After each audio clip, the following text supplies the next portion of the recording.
Sometime last year, I was at an event like this, and we were talking about the repeated acts of violence that kept going on, and our sadness and feelings of paralysis in the wake of them. And someone at the table said, what we really need to do is gather people to pray. And I'm tasked with doing that in my job, and I wasn't. I wasn't gathering people to pray for peace. And my wife and the children and I had been living in Uganda, Africa, in a community that had just come out of a 30-year war. If you saw something called Kony 2012, it was about a person named Joseph Kony, who was the leader of a rebel force in Africa, and he was abducting children and forcing them to be soldiers. And so I went with a peace-building initiative into that community, and we were working with some of the children who were returning after the war had ended, and we were also working to try to rebuild the community. And the group I worked with was a Muslim imam, a Catholic archbishop, an Anglican bishop, and a group of different ministers and leaders from other faith communities. And they took it upon themselves to say, we have to do something. It's not just the government, it's not just the UN, us, people of faith, leaders of faith, we must step into the midst of this violence. And those particular leaders actually went out into, they call it the bush, but you might say the forest, where the rebels were hiding, unarmed, without soldiers, policemen, just themselves. And they went and confronted Joseph Kony. And they told him to his face, you better think about what you're doing because you won't live forever. And someday, even if you're not held accountable in this life, you will be held accountable. So that was the work that I had done in Africa, and that was deep in my mind and my consciousness. And still, when I returned home, I didn't gather people to work for peace. I started doing the things that my job description said work on and got distracted. So I thank God for that person who said that at that table, that woke me up. And then the fruit of it is that we've now gathered people on 2 occasions, and we're planning another gathering on July 19th at the Jewish temple in the Villages, the retirement community up there near Ocala, Leesburg. And we have had Muslim people, people of the Baha'i faith, people of the Jewish community, people of various Christian communities, and one of the most heartening moments for us, not knowing how this would go, was at the end we sung a song very popular called Let There Be Peace on Earth.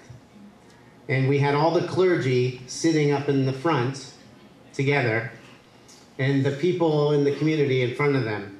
And when we stood to sing and the song rang out, organically, naturally, spontaneously, in the spirit of what was happening there, people joined arm in arm and started to sing and sway with each other, and the clergy followed the lead of the people and joined arm in arm as well. And we sat there, I did, watching this, saying, a little taste of the heaven that we all need to be working towards. This is where we belong. And as much as we can do that, it would be great. Thank you.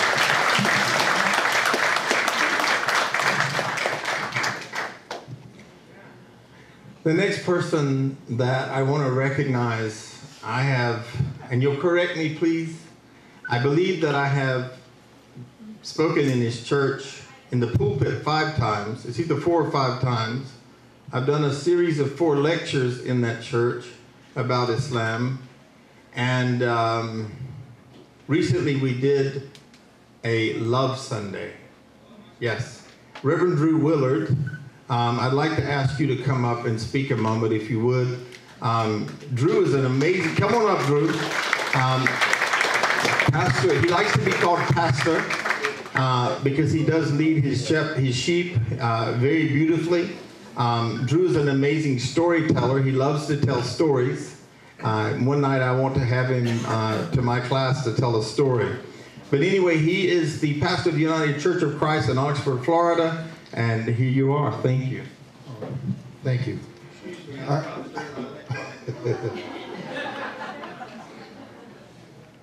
My friendship, my association with Imam Sykes goes back to 2010. Even before I came to the United Church of Christ at the Villages, there was a Reader's Theater presentation of Faith Club, which is a book that was written by 3 women, Muslim, Christian, Jewish. And after 9/11, they had met and they resolved to do a children's book.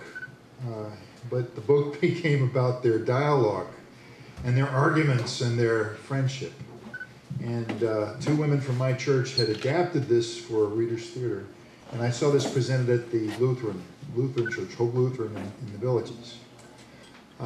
I'd done some experimenting though before that when I was at a church in Tampa Bay.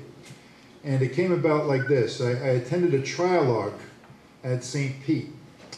There was a gathering of about 300-400 people. And there was a panel discussion of Jewish, Christian, and Muslim clerics. And they were practically arguing on the stage. And I asked myself, what's a meeting ground? What's a good meeting ground for, how would any of us recognize the Messiah, the Mahdi, Christ return? How would any of us recognize that? And it occurred to me that stories are the place where we meet. We have different softwares, incompatible softwares, but when there is a level where we can meet and the differences then fit together, kind of like a rainbow, or like those things when you put it together, it's like, particularly for Jewish, Christian, and Muslim, you get a bigger view of God. And so that led to doing several evenings of sacred storytelling. And I did 3 or 4 of these with Mamdou El Said, Emily Harris, later Imam Wilmore Siddiqui. And so we did a number of these before we attempted what we call Love Sunday. And Love Sunday is the 3rd Sunday in Advent, where we invite the rabbi and the imam to participate in the service and to hear the shofar played, the barku of the Jewish faith, the adhan of the Muslim faith, and then the lighting of the Advent wreath. That all these things integrated together, and Protestant worship allowed that flexibility to do that. I don't mean to go on about this, but just to say that these are things that we have experimented with and tried, and they work. And it's something we need to do. We need to, and then when we allow this to happen, so the story was important, but even worship can be a vehicle for this to happen, because in a very literal sense, then it allows God to act. Amen.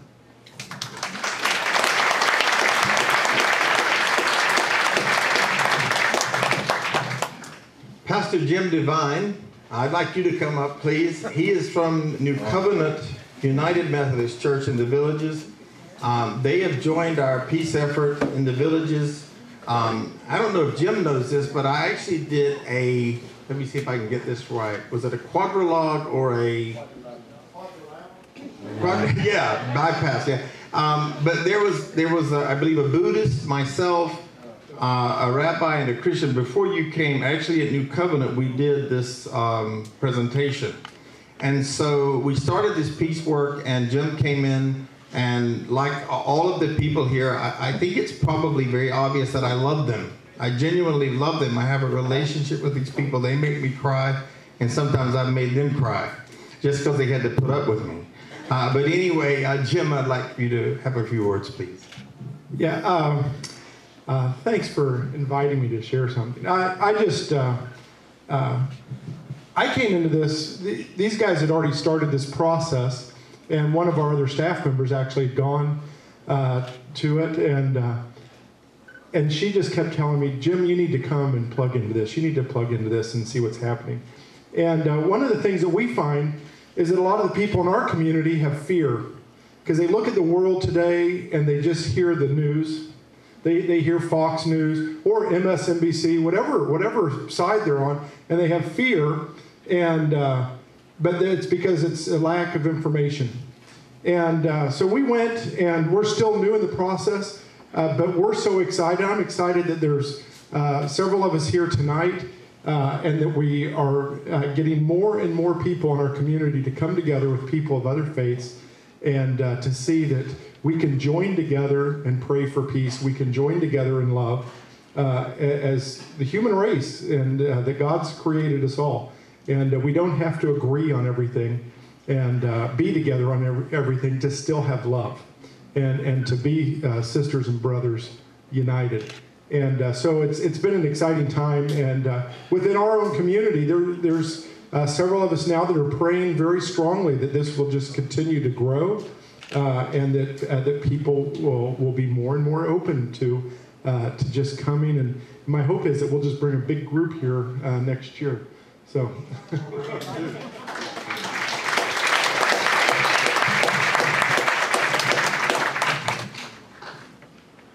I'm not sure who's going to come up, but Jenny Heldridge and Jackie, and forgive me, Jackie, I'm having a gray-haired senior moment right now. Your last name is escaping me, but both of them are represented, and they brought other members of their congregation tonight who I had met. They worked with us on these peace services. And so I'd like to ask one of you to come up, one of the representatives from the Baha'i Faith, and just say a few words, whatever's on your heart.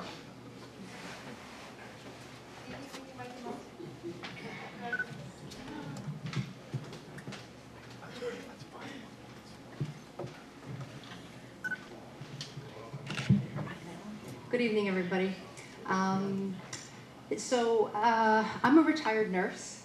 I'm not a clergy member. The Baha'i Faith does not have clergy. Very briefly, the Baha'i Faith is the fourth faith in the Abrahamic tradition. It's recent, so a lot of people have not heard of it. It's not as well known as the other faiths that are represented in greater proportion here tonight. But Baha'u'llah is the founder of the Baha'i Faith, and that is an Arabic title that means the glory of God. And Baha'u'llah teaches many things, that there is only one God. There is only one religion of God, expressed in different ways that we're all very familiar with. And there is only one human family. And that today, the day in which we live, the overriding problem of the human race, the human family, is unity. That one of the quotes from the Baha'i Faith that Baha'u'llah has said is that we should be anxiously concerned with the exigencies of the day in which we live. And as we're well aware, unity is really what we need to come together with. No matter what background we come from, what faith, where we were born, where we've moved to, what language we speak, what we think, what we believe, we all know there is only one God. God created us different for a reason. We're to celebrate our diversity and not rank order people one over another. And that's the essence of our faith system. So thank you for having us here tonight, Imam. Thank you for all of the loving greetings that we've had with everybody here. And we look forward to participating in many more events and continuing to say prayers for peace that we know this planet so desperately needs. Thank you.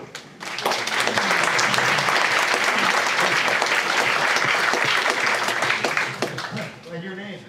Sheldon Scuro. Would you tell them your name again? Kathy Morton. Okay.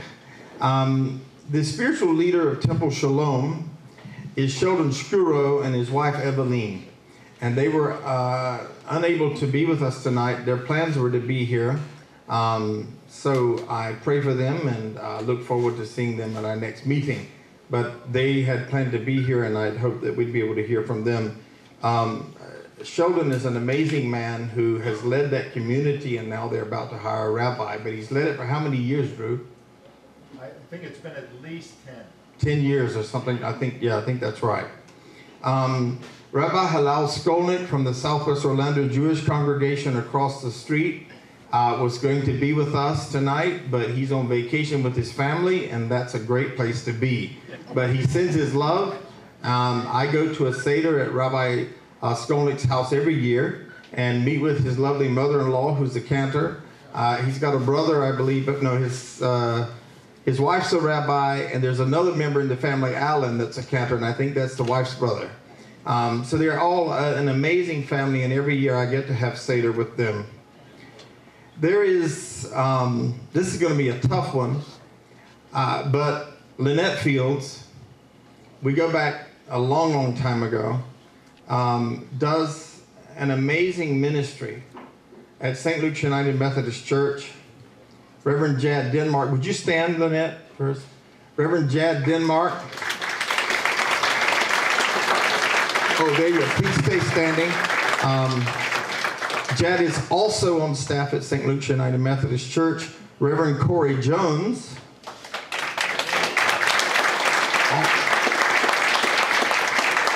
Also on staff at St. Luke's United Methodist Church. 6 miles north of us on Conroy, Windermere, and Apopka Vineland. I call this Holy Road out here because everywhere you go, there's a new holy place. But what I want to say before they sit down, because they have to decide which one gets to speak for the Methodist Church. Come on up. They've nominated you, I guess. So what I want to say is that first they called me an honorary member, and I worked on the leadership team of Impact, which is Innovative Ministries for parents, administrators, children, and teachers. Whew. Can't believe I remembered that. And then we worked on another piece. By the way, Miriam Menendez has to stand up. She's also on the staff at St. Luke's United Methodist Church. She's all the way here from Ethiopia. That's where she's actually from originally, mashallah. And that means like, mashallah is like, how great is God kind of thing, you know, like by the will of God. So I have done more than 30 presentations at St. Luke's over the years. And now they tell me that I'm a refrigerator card-carrying member of St. Luke's United Methodist Church. So having said all that, I would like to invite, I guess you, because they pointed at you, to come and say a few words to us. Well, grace and peace to you all. Yeah. I just know how long Methodists talk. Well, we'll stop halfway through and take up an offering, so. Well, I would just say that I am a benefactor of the relationships that Jen, that Lynette, and our lead pastors have built bridges in other religious relationships. And so I'm a new person to St. Luke's. I'm starting my 5th year. So I get the benefit from a lot of those bridges being built and those relationships and friendships. I get to kind of side along next to it and become friends in that way. So that's a great thing. But we at St. Luke's, we believe very firmly in what Jesus, our Christ, calls us to love God and love our neighbor. And that our neighbor is anyone and everyone around us, right? And so, we've said a lot about praying, and then praying is very, very important in all of our faith traditions. But I think also prayer should lead us to action. And so all of you got in your cars and decided to come here today. And I hope it's because of your prayers that have led you to action. And so let's continue to pray, and let's continue to allow the prayers to our God to shape us to be people of action. The people who are building those bridges and are seeking justice and walking humbly with our God. So that's the only thing I was thinking of sharing was that. So.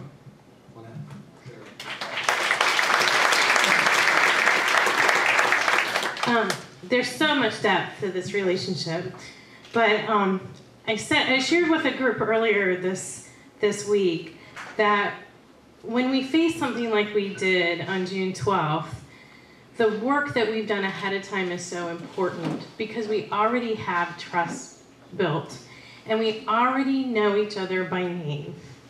And that makes a world of difference to be able to move forward in love and unity because we already know each other by name. It's not just a superficial relationship, it becomes personal. And so I'm grateful to know this community by name and to be welcomed and to know that we're praying for each other. And one of the gifts that I've received is that I know Naran is praying for me on a regular basis. And I can't tell you how many times I've had a rough day and I get a text to say, "How are you? I'm praying for you." And that is such a gift. Before I give the mic back, I do just want to say, yeah, not to me, but I'm still going to say clergy talk more. But we go back since 2008, and it was just a beautiful moment of connection because we were putting together a panel in what we thought was a pretty rancorous election season of 2008. Right? That looks pretty calm now. And we were trying to put together a panel of bringing different voices together, and we wanted a voice from the Muslim community. And I am not joking. I answered the phone, which I don't do that often in my office because I let go to voicemail. And Naran was calling. She was cold calling groups to say, "We want to come and build bridges of peace." Just when I was looking for a Muslim voice. And so, without a lot of foundation laid, Imam Sykes came and was a part of a panel just a couple weeks after that, and we've just built the relationship from then. So that was a divine moment, I think, and I'm just really grateful. So thank you all. It's great to see so many people here tonight in this community grow and grow and grow. Thank you so much.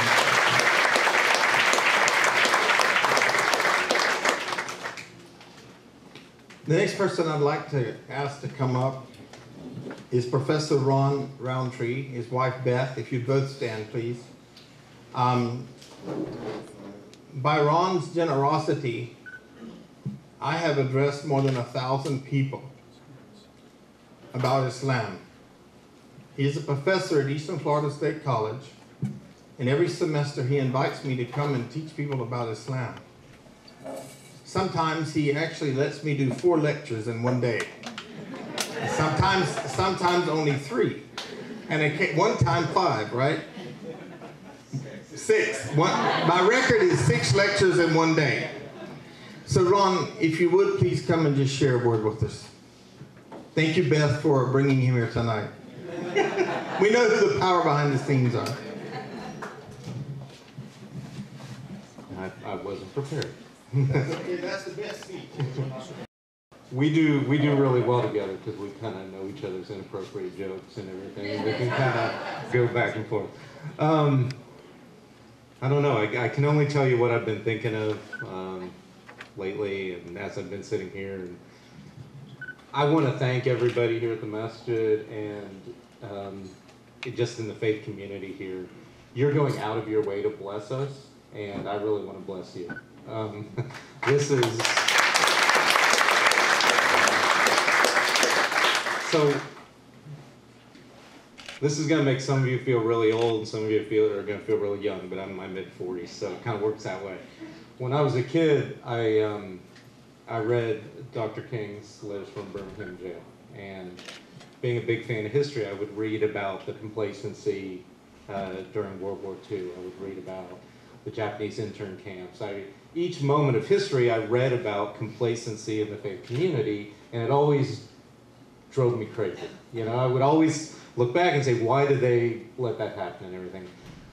I've got that coursing through my veins right now. Like, the fear I'm experiencing is not the fear that I think the media stirs up. The fear I have is the fear I read about in the Hebrew Scriptures, the Christian Old Testament and the Quran, that's about fear of God, that you're supposed to fear and respect the relationship of what happens if you allow evil to persist. So going on your 5 things earlier, I just want to bless you and say, I'm not messing around. I fear my response to God and the people around me and my potential grandkids or whatever else is going on when someone says, what did you do in 2016 during the persecution, because that's how I feel right now. So I appreciate you blessing me here today, but I'm here to try and make a statement, and they can broadcast this on Fox and CNN all day. I don't care, but I'm here with you.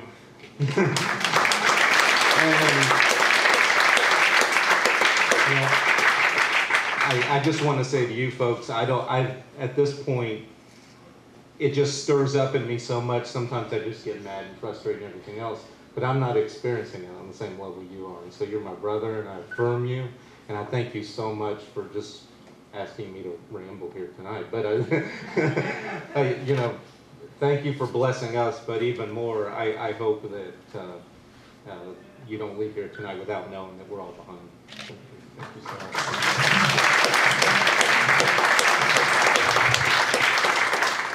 I'm doing well. I haven't broken down yet tonight, but I'm struggling. I want to invite someone very beloved to me, and I hope I don't steal your thunder, Lorelei. But several years ago, and I'm terrible with dates, my wife tells me, just don't mention dates, because you're just terrible at it. But several years ago, I received a call from a beautiful person. And they said my mother is actually Naran, because she intercedes all of my calls. She's my gatekeeper. She received a call that my mother is terminal, I'm a Christian, and my mother is Muslim. And I'd like to fulfill her last rites.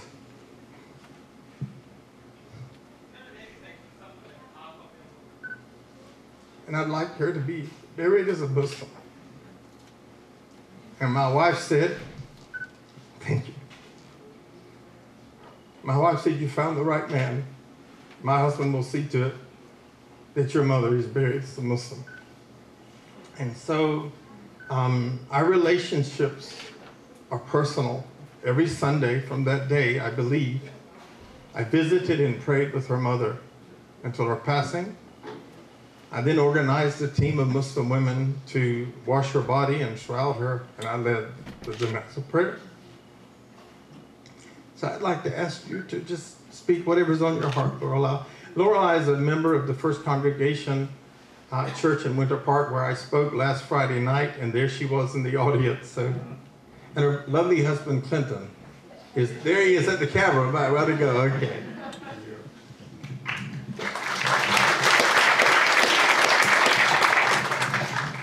So it was 2013, and I'm a New Yorker, and my mother's a New Yorker, and she moved to Miami, and she's very organized. She was diagnosed with pancreatic cancer in early 2013. She had everything very well arranged as a New Yorker, as a Muslim, as a social worker, as a community person, as a civil rights worker, as a woman of faith. And it's so beautiful to see children here tonight, by the way, because I was a child like you going to these kinds of programs. So I hope you guys get to talk and meet each other tonight. So anyway, halfway through the year in 2013, she called my husband and I and said that she wanted to come and live with us in Orlando. And we're empty nesters, and we said, okay, we knew what that meant. And she'd been up a number of times and had been to our church. We recently joined the First Congregational Church of Winter Park. We were at a missionary Baptist church, a community that we loved, and that's a whole nother story. She loved our church, she loved the people, but I could tell that my mother was sad. And a daughter knows when a mother's sad. I'm a community person because I was raised like my mom, and I knew a lot of people in the community, and I reached out to different folks to try to figure out how I could fulfill my mother's wishes, and it just wasn't working.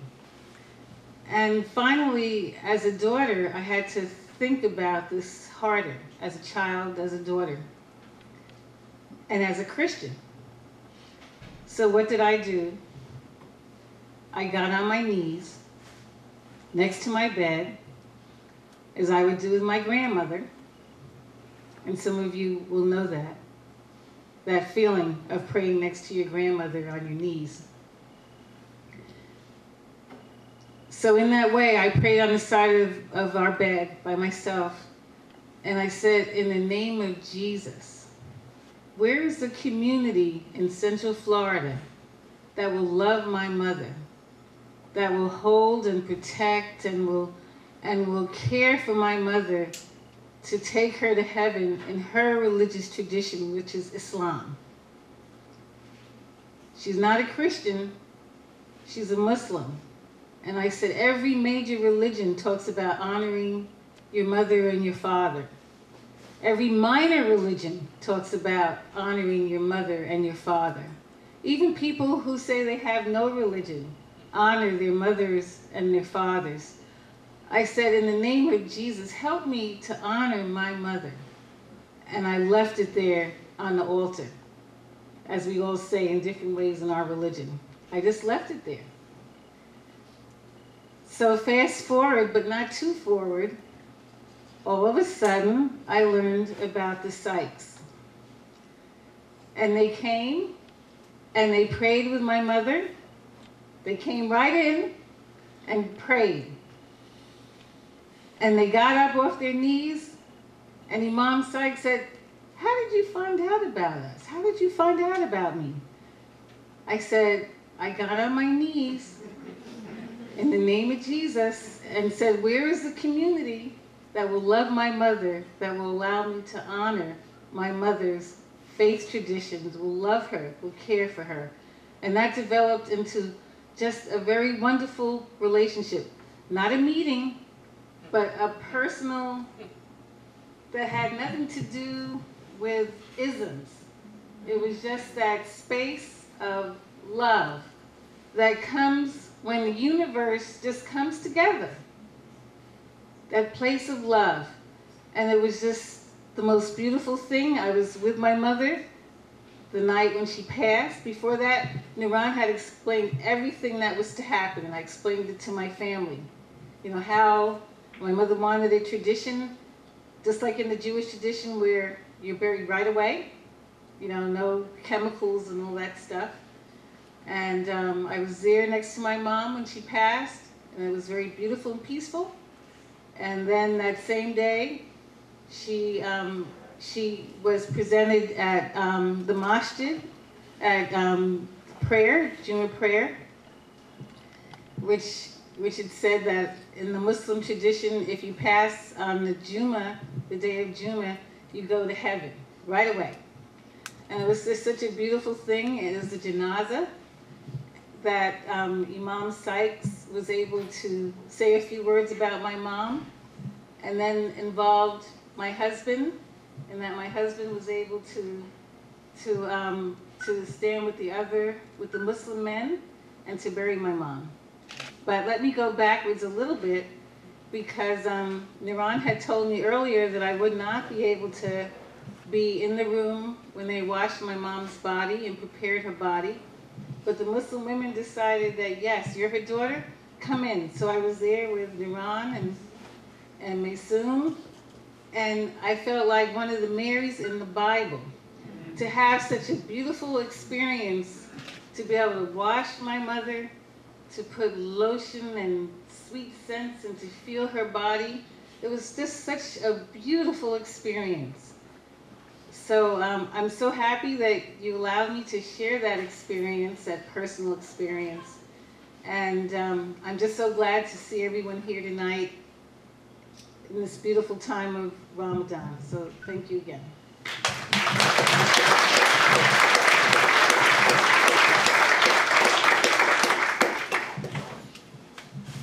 I'm also the chairman of the Orange County Domestic Violence Task Force.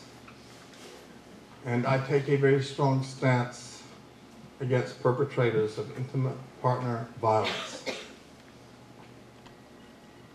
Through that, I've had the opportunity to meet a very lovely man, a man that I've grown to love, Manny Ayala, from the Harbor House. And his lovely wife, Erica, is here tonight, and her mother is here with us. And Manny, would you say a word? Would you mind? Please. And they're newlyweds. That's why they're still all lovey-dovey and all that stuff.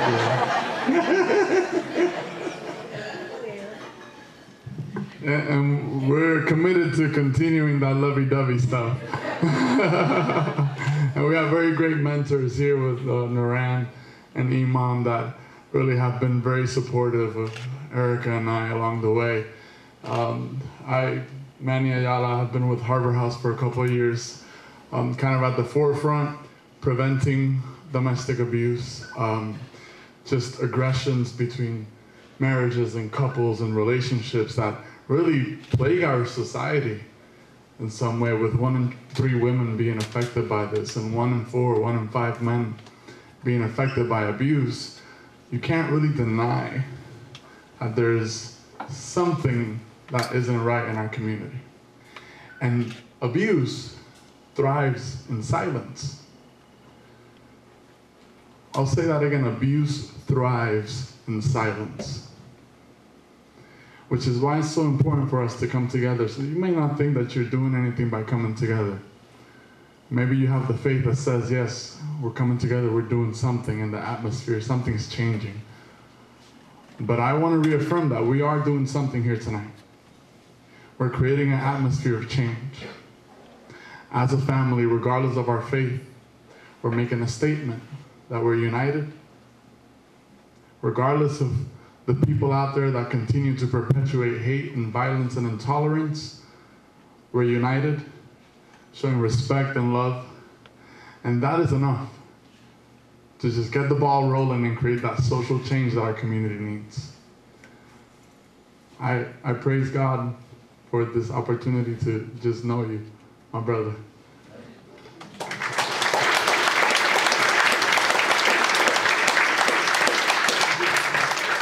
Thank you so much, Manny. Well, we have a few more minutes. I'm supposed to talk about Ramadan. But I also want to hear from people that fasted today. Is there a clergy in the room that I did not recognize? If you are, please stand up. Someone, yes, would you please introduce yourself? I'll bring the mic to you. Are you from the Salem? Yes. Yes, I recognize you. All right. I've been there too Before me. The lady pastor there. Yes. Yes.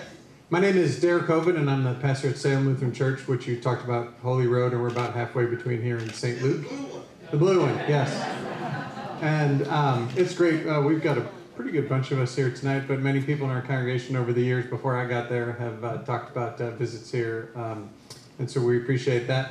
I would share just one story as I've listened tonight about Jed talked about loving our neighbor and names and all of the unity and things we've talked about. One of my professors, I think as people of faith, language is important to all of us, whether it's words of scripture or the wisdom that we get from our elders. One of my professors got us to think about how we talk about groups of people, and we would talk about the poor or the Muslims or however we talked about those things. And she said, we shouldn't do that because that helps us put some distance between us and those groups of people because that becomes a label. And rather, she said, we should talk about people who happen to be poor or people who are fill in the blank, whether it's a faith tradition or a life circumstance. And I've carried that with me to always remember that it is people that we're talking about and not just labels or distant things. And much of this conversation tonight has reminded me of how we live in that space of people in relationship and love and care for one another. And so I'm just grateful to be here and to share this evening with you people of all the different ways that we sit.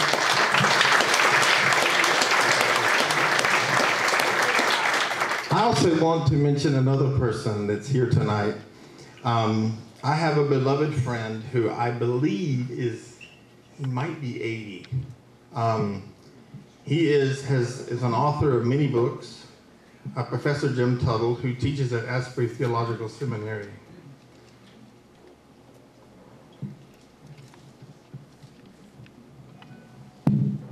Jim called me some years ago and said, Imam Sykes, I want you to come and speak to all of my seminary students. And there were a lot of them. It was this huge theater-style classroom. And he said, I just want to tell you, it's going to be like Daniel in the lion's den. I'm not trying to scare you or anything, but these are seminary students. You're up for that. Oh yes, I'm up for that. So the last time he invited me, what month was it? Where's Jim's wife? Did she have to leave? Yeah. They had to leave. Okay, Jim from the New Covenant Church in the Villages, his wife is in seminary.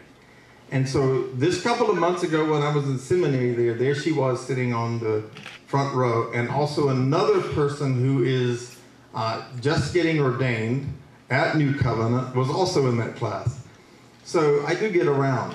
I know where you go to seminary. No, I'm just kidding.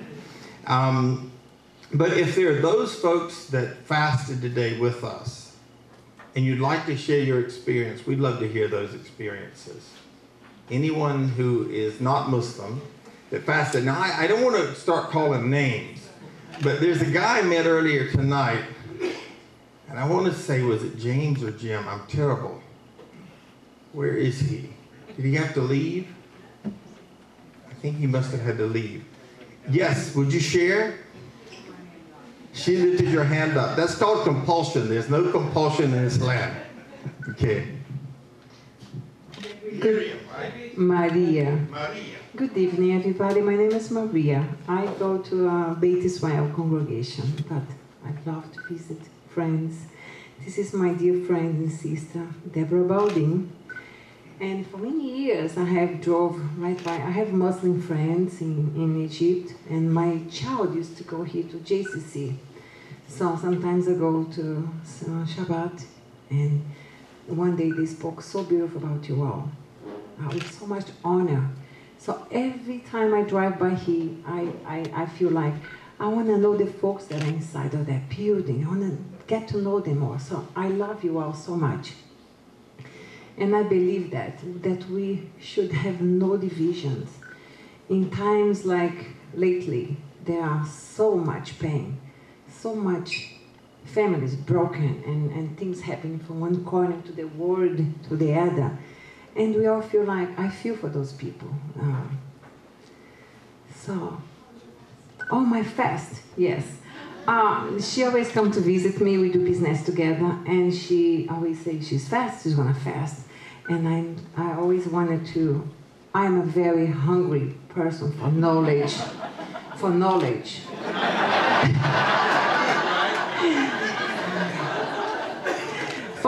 so if she has something that I don't have, I was like, I want to know what she has, because I don't want to miss that blessing or the opportunity to get to know God more. So I just came back from Dubai, and I met a wonderful person there. He's from Pakistan, so we talked so much. So he was telling me, and I was asking him, tell me more about Muslim. I want to know about you. What do you have? Please share with me. And so we sat and we shared so many hours of what he wanted to tell me. And I called he about 20 years ago, and you sent me, I don't know who was the blessed one that sent me a Quran. I wanted to know more. So I got one, read a little bit here and there, and my dog ate it. So I was very upset. So she sent me one, a beautiful one. And I'm learning. I wanted to know more. So thank you, Deborah, for bringing me here. And about the fasting, I started and I felt sick, dizzy. I felt like I had dry breath. And I have to work and talk. And I ate and I felt sick at night. So it has been beautiful. Today I felt like I had a huge attack because I wanted to come to be here with you all. I had, I would say, a really satanic attack through my family. But then I realized it is because I'm fasting, it's because I'm going to be there today. But I've been doing it, and I feel and I see so much better. I get to know myself even better. So it has been a blessing. Thank you all so much for having me here. Anyone else that joined us in the fast today? Mary. Did you? Miriam. You fasted with us today? MashaAllah. We have to hear what your experience was like, okay? We don't put people on the spot here. No, not at all. I am a little experienced with fasting, but in a very different way. It's just eliminating certain foods that I'm accustomed to. So last time I fasted like that before I came here, and but today I said, okay, I'm gonna fast really like how it's supposed to be. One thing that sustained me throughout the day was, like Lynette said, I get text messages from Nuran at odd hours of the morning. Even my children say, you know, when we need prayer, we know where to go to. So I had to keep her in front of my eyes, and I'm like, okay, I'm doing this with her. So believe it or not, you sustained me throughout the day. It was tough, especially not drinking water was very tough. And when I started getting a headache and everything, I'm like, okay, I can't drink water. But I'm like, no, I'm not doing it. Nuran is not drinking, so I'm not drinking. So I was very happy to do it. But two things that I noticed was I deliberately slowed down because I knew I wouldn't have the energy to go around like a mad woman. So in a way, it really helped to really calm down and focus on one thing at a time. And the other thing is, I shared with a few of my friends, especially in the car, I'm very impatient. So throughout driving, when I start, you know, thinking, step on it already, and I catch myself. And that's thanks to you, because you said it's not just what goes in your mouth, but it's your thought as well that you have to control. So in a way, I was telling myself I shouldn't have listened to you very well, because driving would have been very easy, but what an amazing experience, really. And throughout the day, I catch myself with those thoughts, and I try to turn it into prayer. And I'm like, oh my goodness, my brain is so, you know, full of those things. So I'll work on it. So thank you.